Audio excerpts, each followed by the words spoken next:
Chapter 74 of how Don Quixote fell sick, and of the will he made, and how he died.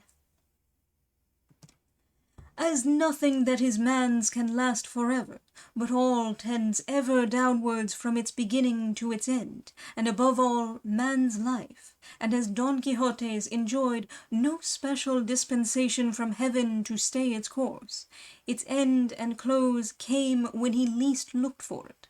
For, whether it was of the dejection the thought of his defeat produced, or of heaven's will that so ordered it, a fever settled upon him and kept him in his bed for 6 days, during which he was often visited by his friends the curate, the bachelor, and the barber, while his good squire Sancho Panza never quitted his bedside. They, persuaded that it was grief at finding himself vanquished, and the object of his heart, the liberation and disenchantment of Dulcinea, unattained, that kept him in this state, strove by all the means in their power to cheer him up, the bachelor bidding him take heart and get up to begin his pastoral life, for which he himself, he said, had already composed an eclogue that would take the shine out of all Sanazzaro had ever written, and had bought with his own money 2 famous dogs to guard the flock, one called Barcino, and the other Bertrand,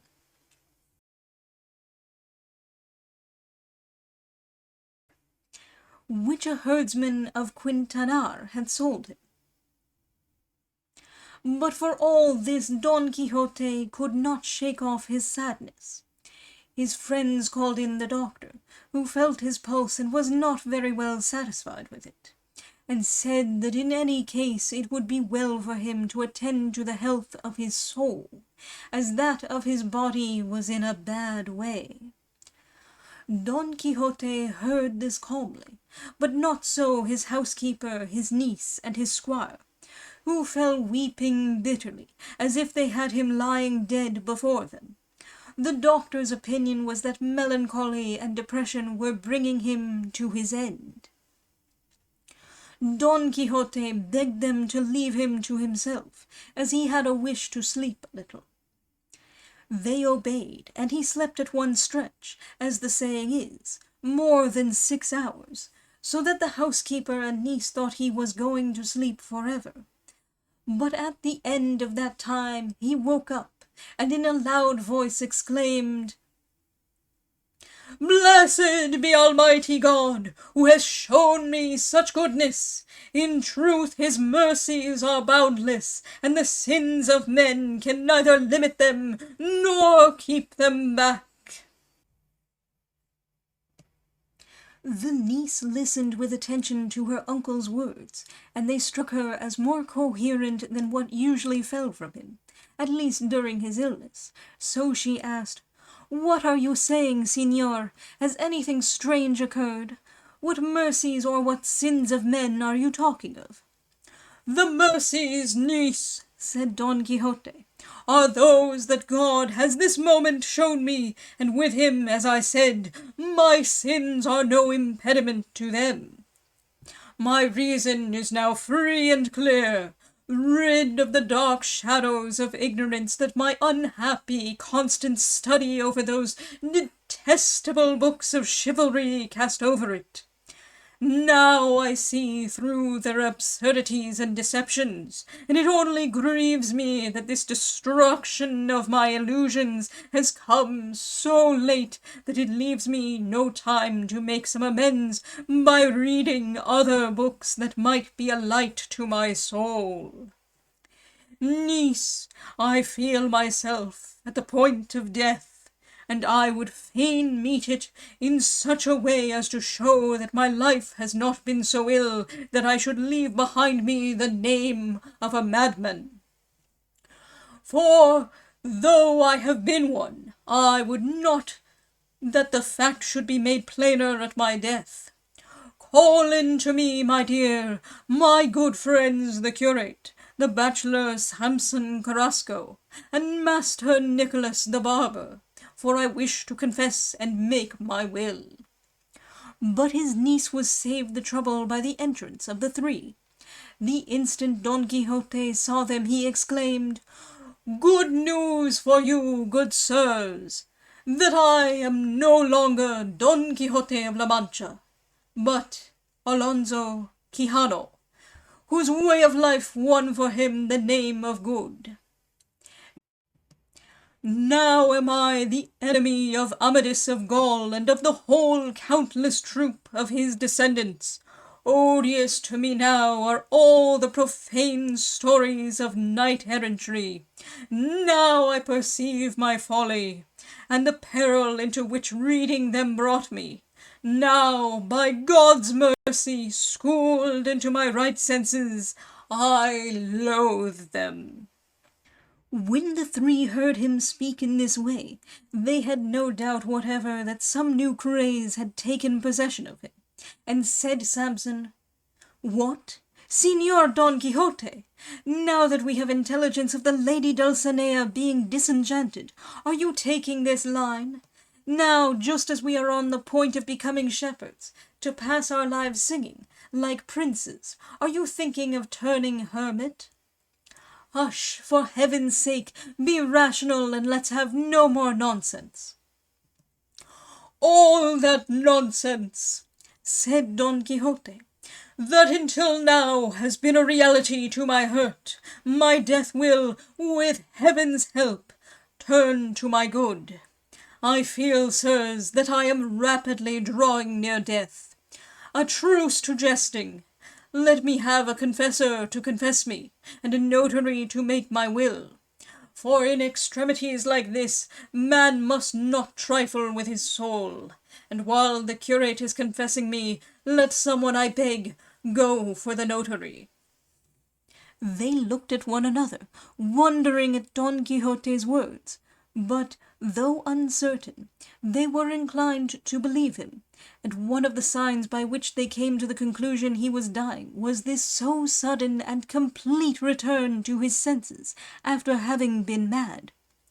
For to the words already quoted he added much more, so well expressed, so devout, and so rational, as to banish all doubt and convince them that he was sound of mind.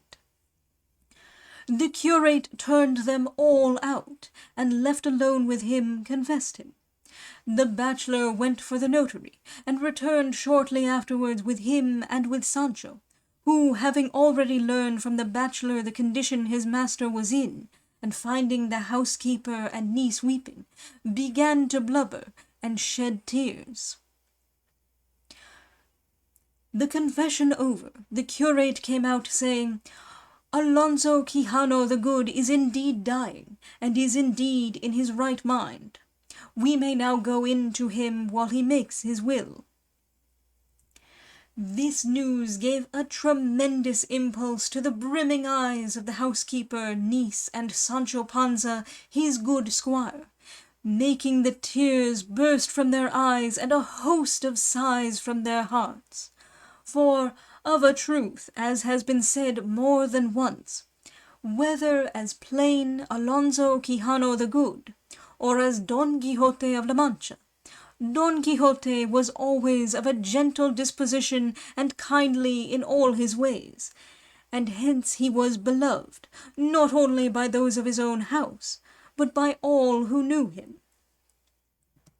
The notary came in with the rest, and as soon as the preamble of the will had been set out, and Don Quixote had commended his soul to God with all the devout formalities that are usual, coming to the bequests, he said, "Item, it is my will that, touching certain moneys in the hands of Sancho Panza, whom in my madness I made my squire, inasmuch as between him and me there have been certain accounts and debits and credits, no claim be made against him, nor any account demanded of him in respect of them, but that if anything remain over and above, after he has paid himself what I owe him, the balance, which will be but little, shall be his, and much good may it do him.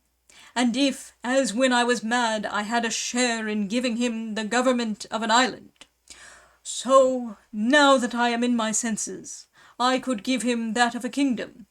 It should be his, for the simplicity of his character and the fidelity of his conduct deserve it." And then, turning to Sancho, he said, "Forgive me, my friend, that I led thee to seem as mad as myself, making thee fall into the same error I myself fell into, that there were and still are knights-errant in the world."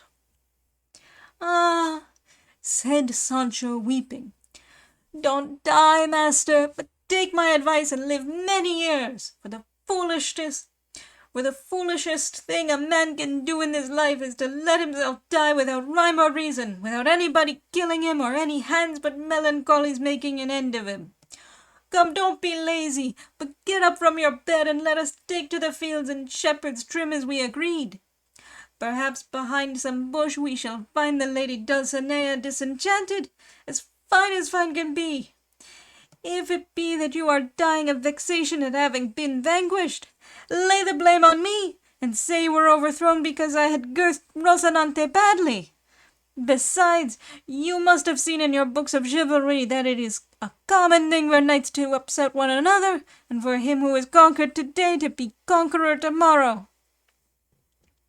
"Very true," said Samson, "and good Sancho Panza's view of these cases is quite right." "Sirs, not so fast," said Don Quixote. "In last year's nests there are no birds this year. I was mad. Now I am in my senses. I was Don Quixote of La Mancha. I am now, as I said, Alonso Quijano the Good. And may my repentance and sincerity restore me to the esteem you used to have for me. And now let Master Notary proceed. Item: I leave all my property absolutely to Antonia Quijana, my niece. Here present, after all has been deducted from the most available portion of it that may be required to satisfy the bequests I have made.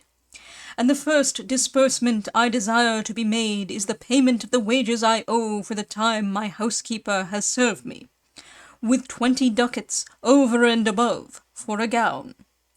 The curate and the bachelor Samson Carrasco, now present, I appoint my executors. Item: it is my wish that if Antonia Quijana, my niece, desires to marry, she shall marry a man of whom it shall be first of all ascertained by information taken that he does not know what books of chivalry are. And if it should be proved that he does, and if in spite of this my niece insists upon marrying him, and does marry him, then that she shall forfeit the whole of what I have left her, which my executors shall devote to works of charity as they please. Item: I entreat the aforesaid gentlemen my executors, that if any happy chance should lead them to discover the author who is said to have written a history now going under the title of Second Part of the Achievements of Don Quixote of La Mancha, they beg of him on my behalf, as earnestly as they can, to forgive me for having been, without intending it, the cause of his writing so many and such monstrous absurdities as he has written in it. For I am leaving the world with a feeling of compunction at having provoked him to write them." With this he closed his will, and a faintness coming over him, he stretched himself at full length on the bed. All were in a flutter and made haste to relieve him, and during the 3 days he lived after that on which he made his will, he fainted away very often. The house was all in confusion. But still the niece ate, and the housekeeper drank, and Sancho Panza enjoyed himself. For inheriting property wipes out or softens down in the air the feeling of grief the dead man might be expected to leave behind him.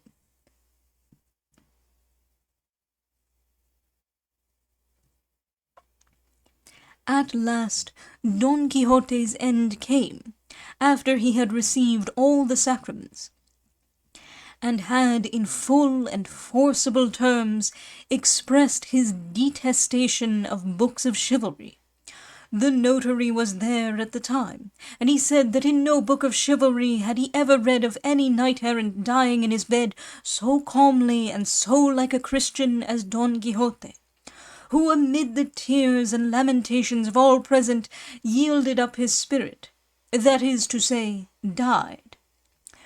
On perceiving it, the curate begged the notary to bear witness that Alonso Quijano the Good, commonly called Don Quixote of La Mancha, had passed away from this present life and died naturally, and said he desired this testimony in order to remove the possibility of any other author save Cide Hamete Benengeli bringing him to life again falsely, and making interminable stories out of his achievements.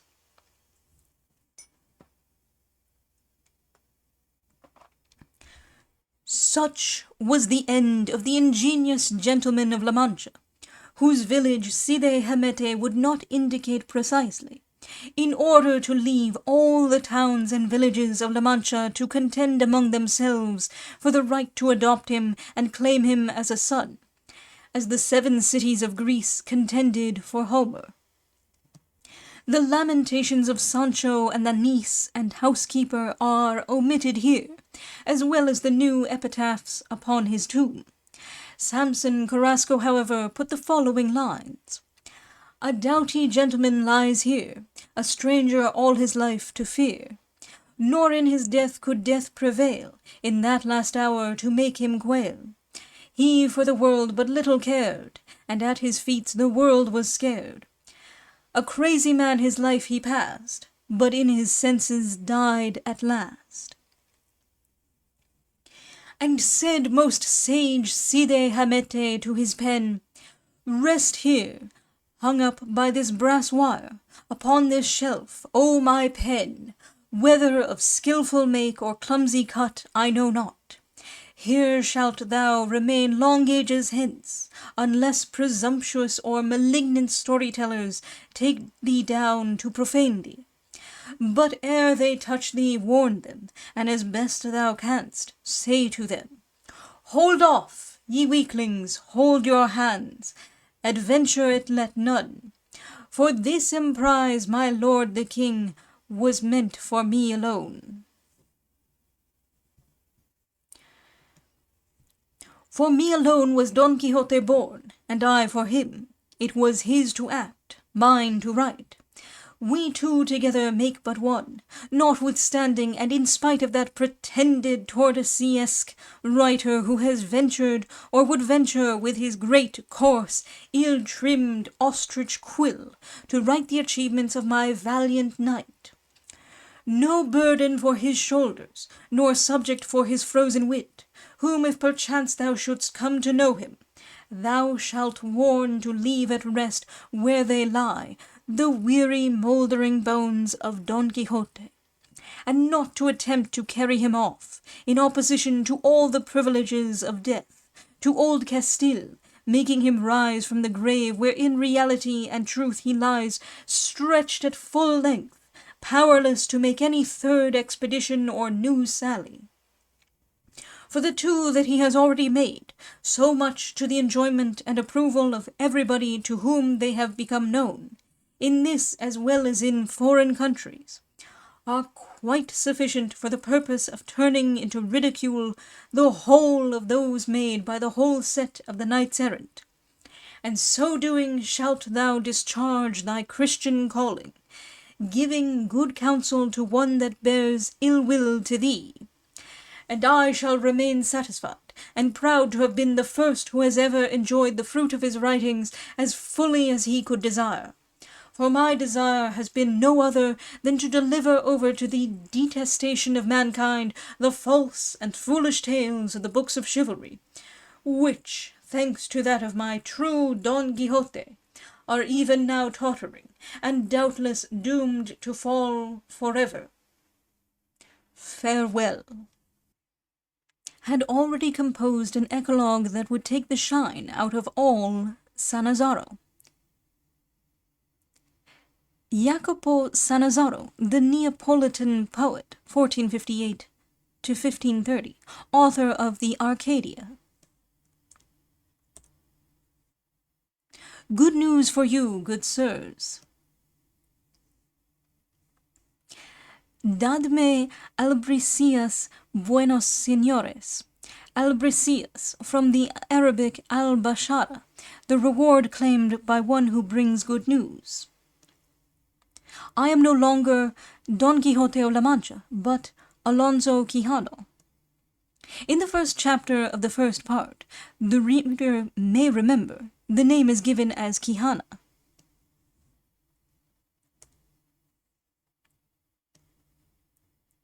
Began to blubber. Hacer pucheros refers rather to the working of the face that precedes a fit of weeping.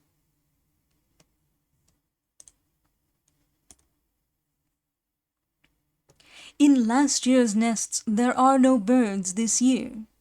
Proverb 154.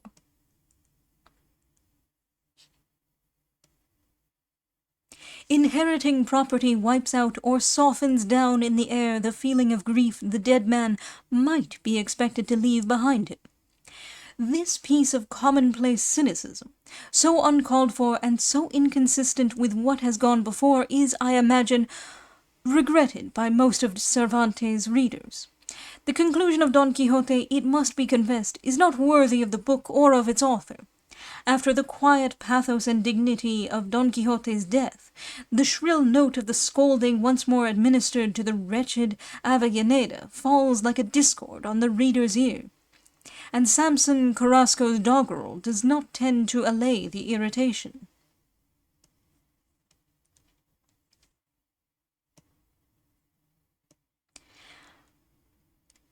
A crazy man his life he passed, but in his senses died at last.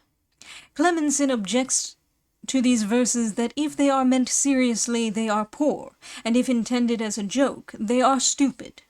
Cervantes no doubt meant them as an imitation of the ordinary epitaph style of the village poet, but even so they could have been very well spared. For this emprise, my lord the king, was meant for me alone. The two last lines occur in one of the ballads on the death of Alonso de Aguilar in the Guerras Civiles de Granada, Part 1, Chapter 17.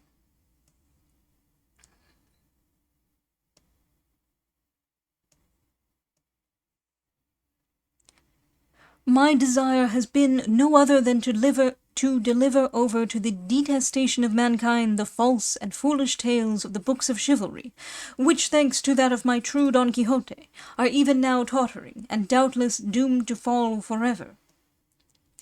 The bibliography of chivalry romance shows that this was no vainglorious boast on the part of Cervantes. All through the 16th century, romances of chivalry, new or reprints, continued to pour from the press in a steady stream, but no new romance was produced after the appearance of Don Quixote, and only one or two of the swarm of old ones reprinted.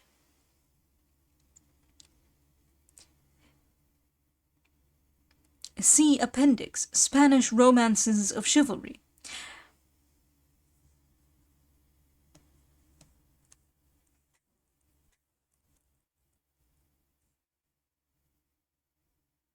FINIS. That is the end of Don Quixote.